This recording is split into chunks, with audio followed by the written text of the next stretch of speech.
What's up guys? Magpapalit tayo ngayon ng headlight sa Raider 150 natin. Ang stock kasi na yan ng Raider 150 guys ay hindi masyadong maliwanag. Kaya papalitan natin netong LED bulb.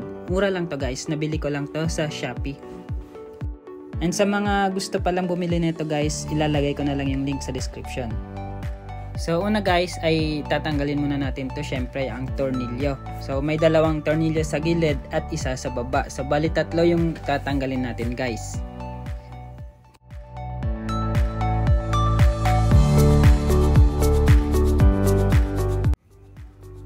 Ayan guys, dito sa baba na to may isa pang tornilyo dyan.